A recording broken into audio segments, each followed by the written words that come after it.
Hai teman-teman sekalian, gimana kabarnya? Mimin berharap teman-teman yang menonton video ini dalam keadaan sehat. Dan pada episode kali ini, Anul Story akan membawakan alur cerita episode kelima dari serial anime Sokushitsu Seikō Sugite. Dan tak usah berlama-lama lagi, kita langsung saja ke alur ceritanya. Tapi sebelum itu, Mimin meminta untuk subscribe dan dukung channel ini, agar Mimin selalu semangat menceritakan alur cerita anime yang menarik untuk kalian tonton. Setelah itu terlihat Nora dan Yogiri sampai di daerah pegunungan. Karena Nora masih pemula dalam mengendarai mobil, dia pun hampir terjatuh ke dalam jurang. Hal itu membuat Nora kena mental lalu minta Yogiri untuk menggantikannya. Namun sayangnya Yogiri malah tertidur pulas. Nora pun tak menyangka jika Yogiri bisa tertidur dalam perjalanan ekstrim seperti ini. Tak lama kemudian terlihat Nora terkejut karena jalan di depannya tertutupi batu yang sangat besar. Scene kemudian berpindah ke ingatan Yogiri. Di sana terlihat sang MC sedang bersama seorang gadis yang kita lihat di awal cerita. Diketahui jika gadis tersebut bernama Takato Asaka dan dia sedang mengajarinya cara bersalaman. Setelah itu, kita diperlihatkan masa lalu Asaka sebelum bertemu dengan Yogiri. Saat itu dia sedang wawancara kerja. Namun dia dibuat terkejut saat melihat pernyataan yang bertuliskan jika karyawan tak keberatan apabila mati saat bekerja. Mengetahui hal itu, dia pun berniat pergi dari sana. Namun seseorang bernama Yukio menghentikannya. Karena tak ada pilihan lain, Asaka pun menyetujui pekerjaan itu. Yukio kemudian memberitahukan jika perusahaan ini ialah organisasi dermawan yang meneliti demi kebaikan dunia. Asaka pun menanyakan apa yang harus dia lakukan. Bakemono no sewa desu ne. Tak lama setelah itu, terlihat Asaka kembali terkejut saat melihat aksara sutra yang berada di depannya. Diketahui jika aksara sutra untuk jaga-jaga, namun kadang tetap tak berfungsi. Di dalam perjalanan, Yukio kemudian menanyakan apakah Asaka mengetahui soal Alpha Omega. Mendengar jika Asaka tak mengetahuinya, Yukio kemudian memberikan uraian pekerjaan yang harus Asaka lakukan. Dan juga memberitahukan jika Alpha Omega ialah huruf pertama dan terakhir dari alfabet Yunani, yang diartikan sebagai awal dan akhir dari segalanya. Dan subjek Alpha Omega lah yang harus diawasi oleh Asaka. Diketahui juga jika Alpha Omega bisa membasmi semua entitas hanya dengan berpikir. Dan kalau terus begini kemungkinan umat manusia bisa musnah. Dan untuk menghindari hal tersebut, organisasi kemudian memberi pendidik untuk Alpha Omega. Pendidik yang dimaksud tentu saja Asaka. Asaka pun tak mengerti kenapa dirinya yang dipilih. Diketahui jika Asaka sangat cocok karena dia seorang penjaga. Setelah melewati lift, Yukio berkata jika dia hanya boleh mengantarnya sampai di tempat ini. Dia pun memberitahukan jika detail pekerjaannya telah tertulis di buku panduan. Setelah melewati gerbang rahasia, Asaka nampak terkejut karena melihat pemandangan yang ada di sana. Sepertinya gerbang tersebut merupakan portal menuju ke dunia lain. Setelah itu terlihat Asaka sampai di rumah tempat Alpha Omega berada. Karena tidak ada jawaban, dia pun masuk dan membuka pintu yang ada di sana. Dan sesaat kemudian... Melihat anak kecil yang dianggap Alpha Omega, Asaka pun tak habis pikir. Mengapa mereka takut dengan bocah sampai mengurungnya di bawah tanah? Asaka juga kesal mengapa si bocah hanya diam saat dikurung. Setelah meluapkan amarahnya dengan melempar bocah itu ke sawah, Asaka kemudian mintanya untuk pergi bermain. Namun secara tiba-tiba... Alpha Omega memberitahukan jika makhluk itu telah menyelinap di bayangan Asaka dan ikut sampai ke tempat ini. Alpha Omega beranggapan jika makhluk itu ialah iblis dan terkadang mereka datang untuk melenyapkannya. Karena hari sudah hampir petang, Alpha Omega kemudian berkata jika dia akan bermain esok hari. Mendengar hal itu, Asaka pun meminta maaf karena dia telah terbawa emosi. Setelah memperkenalkan dirinya, Asaka kemudian menanyakan nama bocah tersebut. Mendengar jika bocah itu tak mempunyai nama dan hanya dipanggil Alpha Omega, membuat Asaka beranggapan jika nama itu hanya sebuah sandi. Mendengar jika Alpha Omega merasa lapar, Asaka pun terkejut karena dirinya yang harus memasak. Setelah itu terlihat Asaka melihat bahan masakan yang ada di dapur. Karena tak bisa memasak jadi dia memutuskan untuk membuat mie instan. Setelah mencobanya, Alpha Omega merasa jika mie instan itu sangat enak. Karena Asaka masih memikirkan nama buat bocil tersebut, jadi dia menanyakan apakah Alpha Omega tak keberatan jika dia memberinya nama. Mendengar jika Alpha Omega menyetujui hal itu, Asaka pun berpikir keras demi menemukan nama yang cocok untuknya. Dia pun teringat seekor dogi dan pada akhirnya Asaka memberikan nama Yogiri. Mendengar Yogiri menambahkan nama Takato di depannya, Asaka pun nampak terkejut karena terkesan jika dirinya dan Yogiri seperti ibu dan anak. Karena Yogiri nampak senang dengan nama tersebut, jadi Asaka pun memberitahukan jika nama dia sekarang ialah Takato Yogiri. Setelah itu terlihat Asaka mengajarkan cara bersalaman. Yoroshiku. Yoroshiku. Scene kemudian berpindah. Terlihat Nora membangunkan Yogiri karena di depannya terdapat jalan buntu. Yogiri kemudian menanyakan mengapa mereka harus pergi ke ibu kota. Karena tujuan mereka ingin kembali ke dunia asal, jadi Yogiri ingin langsung bertemu Shion sang mardika. Dan pada akhirnya mereka pun akan berbalik arah dan mencari jalan pintas. Namun sayangnya mereka malah dihadang oleh seekor naga. Melihat naga itu menyerang, kita pun pasti mengetahui apa yang akan dilakukan oleh Yogiri. Setelah itu terlihat mereka berdua terkejut karena banyak sekali naga yang berdatangan. Nora nampak ketakutan karena para naga akan menyerang dengan menggunakan api. Karena tak ada pilihan lain, Yogiri pun melakukan hal demikian.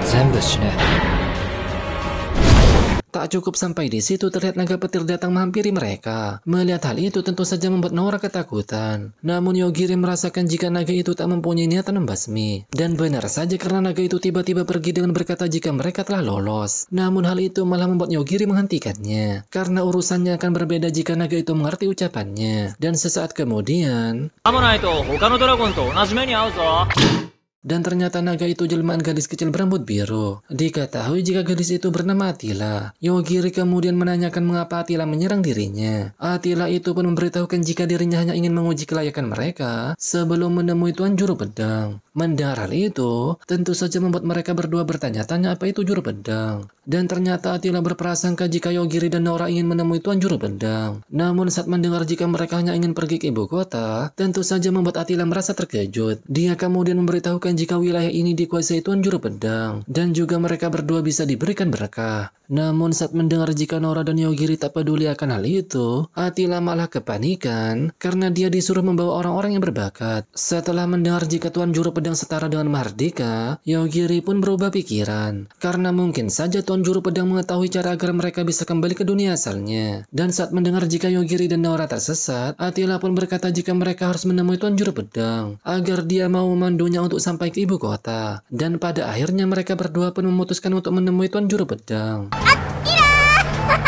Setelah sampai di tujuan, terlihat banyak orang yang berada di sana. Diketahui jika mereka ialah para pendekar yang ingin menjadi juru pedang. Dan hari ini merupakan pemilihan kesatria Raja Suci. Namun tak lama setelah itu, terlihat seorang NPC berkata jika mereka telah gagal. Beruntung Tuan Juru Pedang yang diketahui bernama Urabe datang membantah hal itu. Karena calon peserta terlalu banyak, Urabe kemudian meminta mereka untuk saling membasmi. Dan jika jumlah peserta tak menjadi setengah, maka mereka semua akan gagal. Karena tak keberatan apabila gagal, Yogiri pun menanyakan apakah dirinya boleh pulang. Mendengar hal itu, malah membuat Urabe berkata jika mereka semua akan gagal apabila Yogiri lari dari tempat ini. Setelah itu Battle Royale pun dimulai. Terlihat beberapa peserta yang akan menyerang Yogiri. Namun sebelum Yogiri bertindak, seorang kesatria datang menolong mereka berdua. Melihat hal itu, Nora pun berkata jika kesatria itu sangat baik. Bahkan Moko memuji kemampuan kesatria tersebut. Tak lama setelah itu, Yogiri merasakan hawa membasmi dari dalam hutan. Dan secara tiba-tiba... Melihat kejadian itu, kesatria yang ada di sana malah menganggap jika hal barusan ialah perbuatan Urabe yang menghabisi orang-orang jahat. Mengetahui jika Nora dan Yogiri hanya kebetulan lewat, kesatria itu pun meminta mereka untuk mengikuti ujian meski berbahaya bagi mereka. Tak lama setelah itu, terlihat seseorang yang kena tebas sebelumnya masih hidup. Dia kemudian meminta Nora untuk memberikan batu berwarna itu ke tangannya. Dan hal ajaib pun terjadi. Melihat hal barusan, Nora terkejut dibuatnya. Urabe kemudian memberitahukan kepada mereka untuk pergi ke tempat ujian selanjutnya. Attila pun memohon kepada Yogiri untuk mengikuti ujian itu. Dan ternyata motif Attila melakukan hal demikian karena dirinya ingin diangkat menjadi pelayan kesatria Raja Suci. Karena belum mendapatkan informasi apapun, mereka pun menerima permintaan Attila. Di perjalanan terlihat dua orang sebelumnya memperkenalkan diri. Diketahui jika kesatria itu bernama Rick, sedangkan yang satunya bernama Lionel. Lionel memberitahukan jika dia diajak oleh temannya untuk mengikuti ujian ini.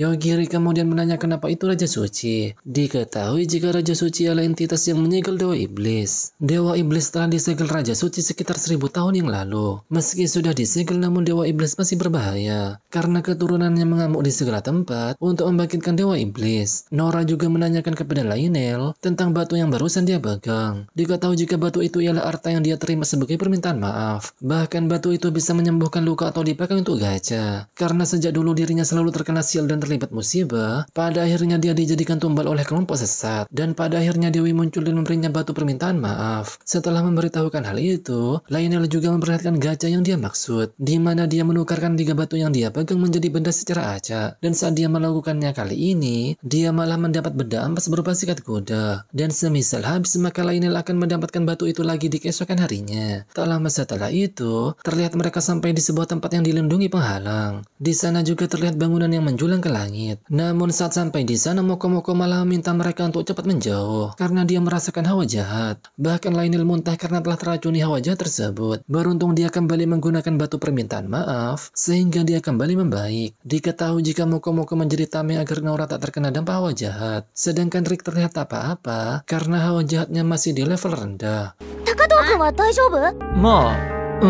Setelah Yogiri berkata hal itu, hawa jahatnya tiba-tiba menghilang. Diketahui juga jika Attila tak bisa masuk karena dia bukan peserta. Tak lama setelah itu mereka kemudian menaiki lift dan menuju ke atap. Setelah sampai di tujuan, Urabe kemudian memperlihatkan tanah air dunia. Nora melihat jika di sana terdapat kumpulan monster dan di tengahnya terlihat pria berbaju hitam dan wanita berbaju putih. Diketahui jika mereka ialah Raja Suci dan Dewa Iblis. Dan tugas Urabe sebagai juru pedang ialah mengawasi mereka berdua. Tak lama setelah itu terlihat seorang wanita bernama Federica memberitahukan jika semuanya akan selesai jika Dewa Iblis dikalahkan. Diketahui jika Federica ialah teman Lionel sekaligus teman yang mengajaknya untuk ikut ujian. Dan ternyata tujuan Federica ialah membasmi Dewa Iblis. Dia kemudian mengeluarkan sihir dan menyerang tanah air dunia. Namun sayangnya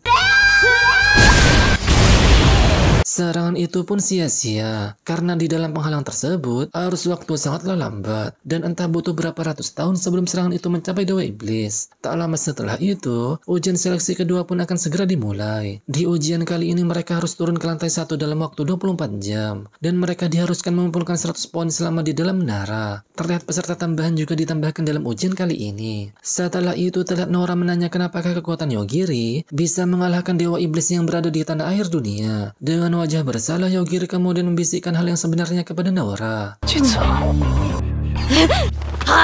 Nah, itu di alur cerita episode kelima dari anime Shoko Seijutsu Gasei Kusugite. Anul Story akan menceritakan episode ke-6 minggu depan, karena anime ini merupakan anime terbaru yang rilis setiap minggu. Dan sampai jumpa di alur cerita selanjutnya dan terima kasih sudah menonton. Bye-bye.